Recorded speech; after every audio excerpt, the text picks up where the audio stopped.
Welcome to Your Pennsylvania Ancestors.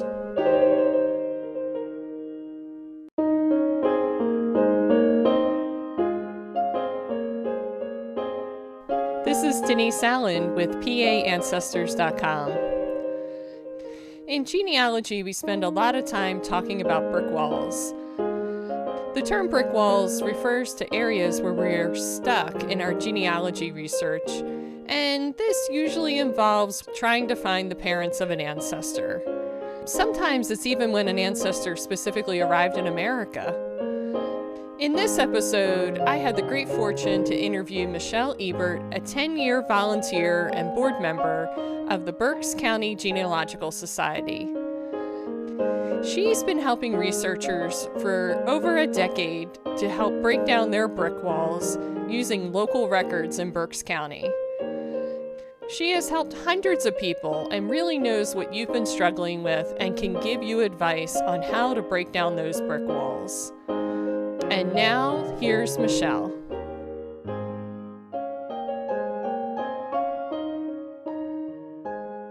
Michelle Ebert, welcome to the podcast. I'm so excited that you are here. You're a board member on the Berks County Genealogical Society, and also have been a volunteer for quite a long time, helping members and non-members, visitors to Berks County, do research in the library to help find their ancestors.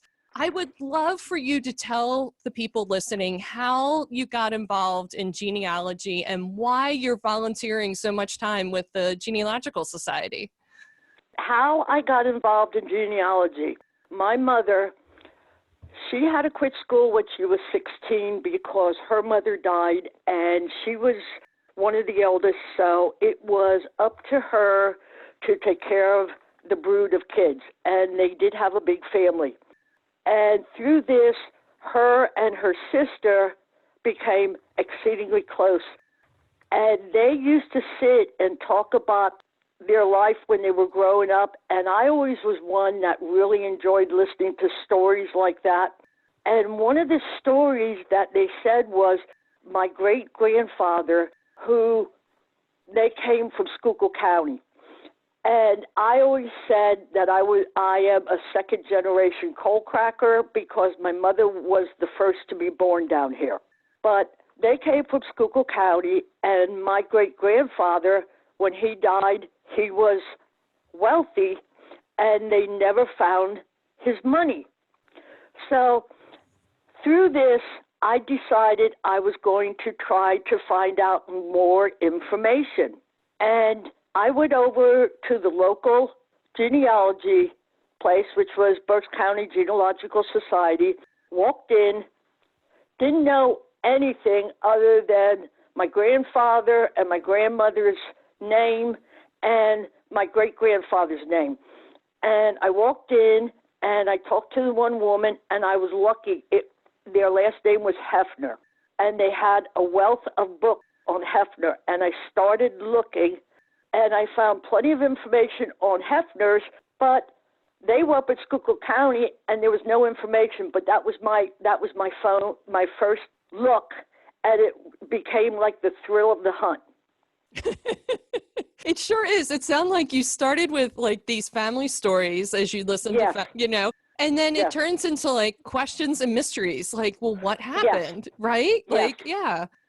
I love how you started like knowing nothing too and just walk in. Yes.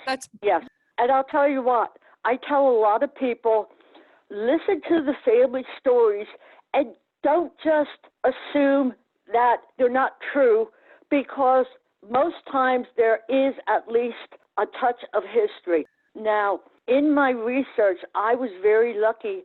The family stories that I got from the Schuylkill County branch and the people down here were very true, and they helped a lot in my research.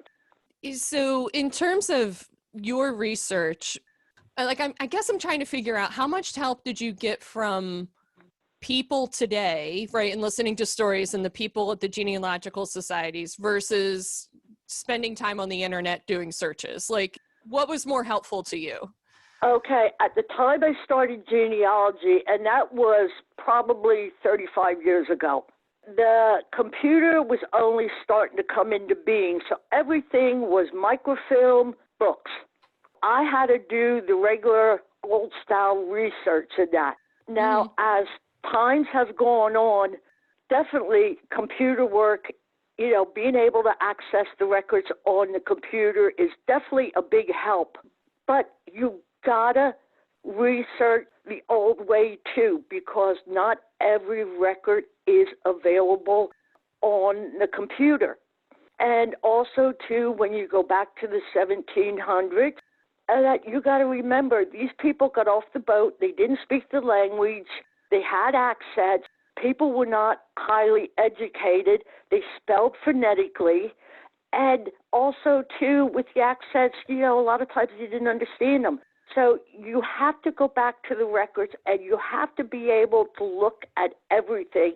And I still feel, even if what I'm looking for is on the computer, a lot of times I will go back and look at the book also, because in the index, you can look at how they spelled the different names.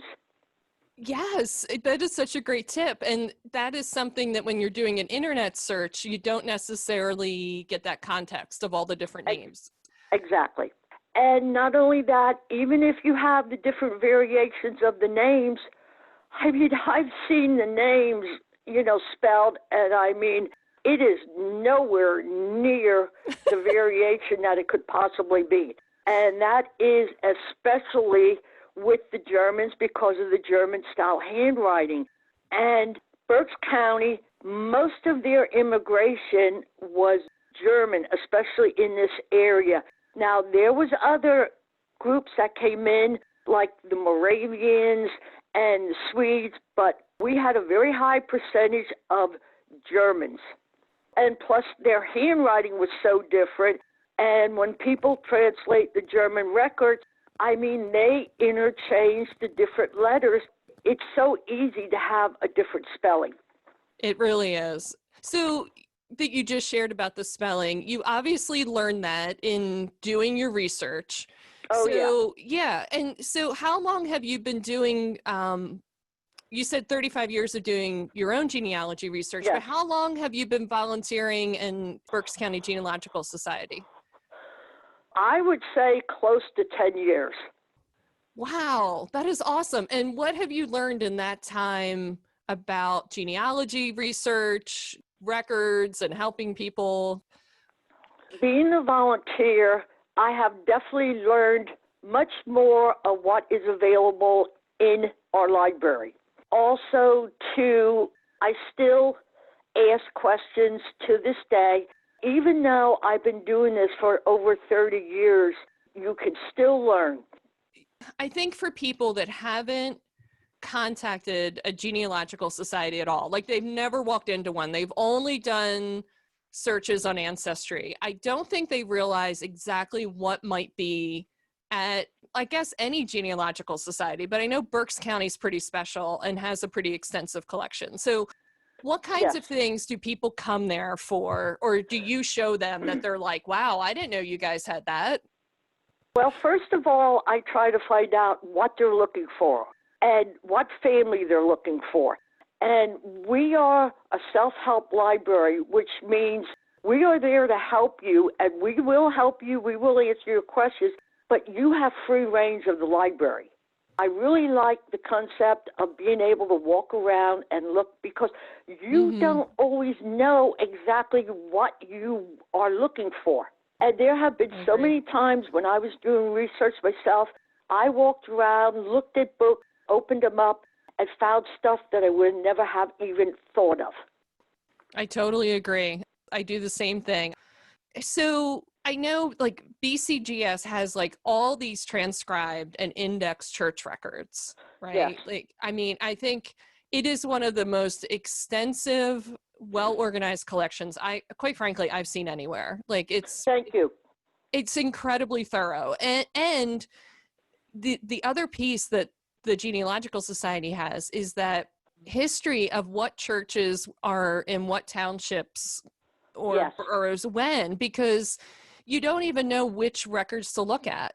And you got to remember that Berks County was formed in 1752. Before that, it was part of Lancaster, I believe Philadelphia, and Chester. And when we finally were formed, I mean, over the years, the township were broken down, new were added. So it also helps to know how the towns, how the county was formed and how the township evolved over the years. Yeah, and you can only really get that information from people that live in the area. I mean, I've asked the Pennsylvania State Archives, and they don't have historical maps of every county and every township formation. I mean, it doesn't exist. People didn't keep that because it really wasn't necessary, Right. And even with my extensive research, it's hard to find early maps that show and give a lot of information about early counties in Berks. In your time that you've spent just helping all kinds of people that walk in, right? So there's people that literally call, they find out that we're open, or email and come in. Yes. And so you really don't know what they're coming in for. I mean, they think they know, and you think, but your goals kind of change while you're there. And a lot of people come in with brick walls, right? Because they've hit a kind of an end to their research online. And so what's your advice for those folks? They're frustrated, or they sat with this problem for a while. And for brick walls, first of all, I tell them if their frustration is high, they need to put it aside for a while, because if you're frustrated, you're going to be snappy and you're going to be very quick to grasp at anything that looks like it might be, which is going to give a much higher percentage of having the information wrong. The second thing is you need to sit down and review everything you have very carefully. And did you miss something? The next thing is, did you look for everything? Even local histories, church records. And when I say church records, I mean you inspect the church records, you look at sponsors, because especially in the early church records, sponsors can tell you parents, their neighbors, people that are in the family, because most times when they sponsored, they either sponsored with immediate family or relatives. And also look for court records, look for wills, probate records, look for deeds. And I know a lot of people don't like to look at deeds because they're handwritten, they use legalese and that stuff, and the same way with the court records, but they are so important. After you do all that, sit down and talk with a person that is very knowledgeable in genealogy. They may be able to give you ideas where you can look after you exhausted, what you have in that. And the final thing is backdoor. And that is my term for when you can't find somebody, go to the siblings, the parents. I call it backdooring it. Investigate them. Investigate their life, because sometimes you could find a wealth of information from a sibling or grandparent or something like that, in the research that shed light on it in that. And I also tell people, too, that when you research it, if you see something that you think might be important, save it. And don't forget to cite your sources, because that's very important. And I learned that the hard way. I didn't cite my sources when I was first doing this, and then I wanted to go back and look at it and had to go through all the information all over again because I didn't cite my sources. To this day, when I'm in the library, if I'm helping someone, I tell them, make sure you cite your sources. Make a photograph of, the face page. And I explain to them why this is so important. Oh, that's great. That's great. I love your term backdoor too. I love that. Yes. Yep, that's a great term. I don't keep trying to go, through the front door necessarily. Yes. And, go around the side. Yeah. You'd be amazed at how many people, they hit a brick door and they went through everything, and I sat down and talked to them and that stuff about this, and did you do this? And you'd be so surprised how many people don't want to look at deeds, don't want to look at court records, don't want to backdoor it, look at the relatives, and you got to be willing to put in, this extra work because, like I said earlier, it's the thrill of the hunt, and this is not always easy. And a lot of people do not realize in the 1700s and even in the 1800s, women are especially hard to find because they were property. They were property of their parents, and then they were property of their husband. And they were basically second-class citizens. Sad but true. I mean, for us as women, we don't like to think about that, but yes. Right. Well, it was the culture because back then it was women were protected and their main focus was to take care of the house and raise the family and help out their spouse or their parent. Yeah, that's true. I mean, just keep it in historical context. I get a little sometimes like, about the culture, the status of people, different times. And I have to realize it's just the way it was then and it's not the way it is now, And exactly. Yeah. I didn't want to wind up the podcast without giving you a chance to share a favorite story or a research problem. I like this one because this touches on a lot of stuff that we talked about today. So the Stars, which lived in Schuylkill County, they were a German family. And their firstborn daughter was Elizabeth, and I had her name, her birth year, her parents' names, and the area she lived in. And after that, other than the censuses and church record that showed she was baptized, all that, there was nothing else on her. And through the years, I researched her, and I couldn't find anything on her. And one day I was researching her brother, and I came across a court document. There was a contest about the estate after he died in that. And I found a memorandum in the court documents that narrated the family history. And one of the key documents, I shouldn't say key documents, but one of the key items that was in that memorandum said that Elizabeth was still living in 1880. She didn't die when she was young. So I was fortunate where most of the family went to one church. So I went back through the church records and I really looked at them carefully. I looked at them and I really paid attention to the sponsors. And through the sponsors, I developed a theory, and at that time it was circumstantial in that, where it linked the family together, brothers, sisters, the grandparents, which would have been her mother and father, and who she married, supposedly. So I started looking for that, and I looked through everything. I looked through newspapers. I looked through church records, in the area they were. Now, she lived, at that time it was Norwegian Township, and it eventually settled into Branch Township up in Schuylkill County, and the person she married lived in Pine Grove, and that was not that far away. But I looked through the newspapers, everything, and I was looking for something, a record that stated that her last name, her maiden name was Starr. And I looked for a number of years, and I'd get frustrated, and I'd just, put it away. And I sat down the one time, and I was thinking about this, and I decided to do backdooring.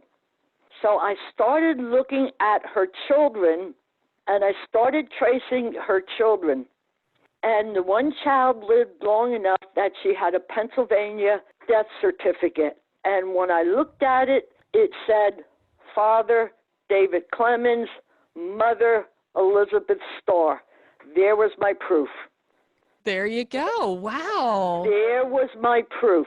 And when I saw it, I sat there and I just said, oh my God, I found it. And I just sat there for about 5 minutes and I said, I can't believe it. I found it. I found it. I feel like we need confetti to come out when we find these, like the document that closes the loop of the mystery. Yes. Oh, man. Yes. That's fantastic. So just to reiterate, you were stuck, and so you went down a generation to her children to then look. That's fantastic.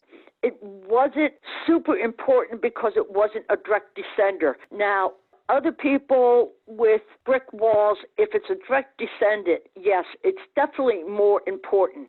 So important to remember, if you're frustrated, you have to lay it down and let it go. If you're frustrated, that is not going to help. It's so true. It's so true. Michelle, was there anything else that you wanted to tell people about in terms of your experience in doing genealogy for so long and being so highly involved in a genealogical society? Any other advice or information that you want to share with people listening who, again, are probably people that are just computer people, right? And I don't mean just, but they've only done genealogy through computer websites and haven't done it the old-fashioned way, as you called it. Well, we have now with the younger people, they were raised on computers. So they don't want to do the books and the old type research because they don't know any better. They think everything is on the computer and it's not, and you have to go to the books and that with this stuff, and you have to be willing to be able to sit down and go through the book. Mm-hmm. And I blame a good percentage of this on the different commercials we see on TV. They make it sound like it's so easy, where you go on the computer, you type in the name, and all this information comes to you. You're like the third person I've interviewed that has told me that exact same thing, where they place the blame. Yeah. Right. Now, don't get me wrong. Yeah. The stuff that's on the computers is very good. It's a lot of information, and it's needed. But people don't understand that just because they bring up this name does not mean that this is your person. You have to, you have to know the history of where they came from, how the townships changed and all that stuff, and you have to analyze your records. I think that's so important. Like, really put the thinking into it. What was the circumstance that created this record? Where were these people living? Who else was around when they made it? Like, things like that. Like, is that what you're thinking? Right. And not only that, don't have to pay a lot of money to take courses. There is a wealth of information on how to do things on the internet. There's podcasts. There's website that will give you information. You go to your local genealogy site like us. We have a section on how to do genealogy that you can read up. Our volunteers are very knowledgeable. They can give you information. There's magazines. There's books you can buy to read. I mean, there's, you got Family Search that they have wiki, and they have videos. Ancestry Academy has videos, but they're geared to ancestry themselves. I mean, there's plenty of information around that you can get that is free or nominal price. Yeah, so don't worry about investing a lot of money to necessarily. Yeah, I get exactly. That. Yeah. And another thing is, as you work on your genealogy, as you're working, you're learning things as you're working. Yeah, that's right. Right. You genealogy isn't just about sitting and learning about it. It's about doing, right? As you do it, then you learn things, and then it helps you do the next step of the research. Yeah. Exactly. And especially if you go to a society and they have knowledgeable volunteers, I mean, they can help you with the next step, and they can give you information about which direction you should be heading, and or where you might look for more information like that. Michelle, is there anything else that you want to share with people before we wind up the interview here? Our information at Berks County Genealogical Society. We are Berks, but we do have information on the adjoining counties because during the early formations and the early times, people did not stay in one county. They were back and forth. So you may find the links that you need in our society in that. We do have records on like Lebanon, Northumberland, Northampton, Lehigh, Schuylkill, Chester, Lancaster. And if you're looking and they may have went from Berks to Lancaster, or they came from Lancaster or Berks, you may find some information that you are looking for that will help link it together. I think people are really missing out if they know they have ancestors from a specific county in Pennsylvania, especially some of the early ones like Berks. Yes. You gotta call. You gotta spend the $30 or $35 to join and be a member and go through the website resources and then submit some research requests if you're far away or come visit us. Exactly. And really just spend a day or two with us and we'll walk you through everything that we have and be amazed what you can find and the connections you can make to not just dead people, but living people who could be like fourth, fifth, sixth cousins of yours, and you could share some ancestors. Exactly. Yeah. Exactly.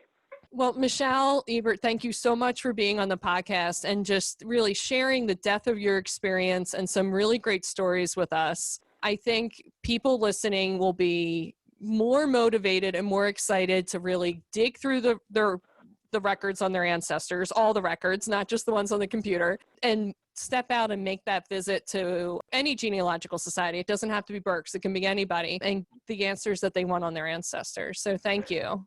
And thank you for inviting me to do this podcast.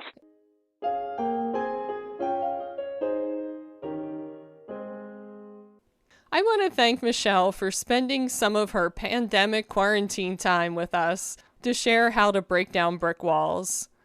Berks County Genealogical Society is open now with limited hours for researchers, and you can make even remote research requests if you can't make it in, which is completely understandable given our circumstances.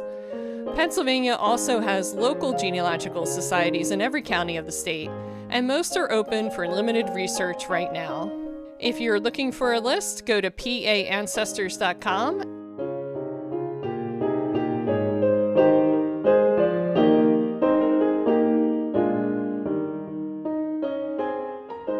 There are 2 more episodes of Season 2 of this podcast, and I look forward to you joining me for those. Have a suggestion for Season 3 and what you'd like to hear?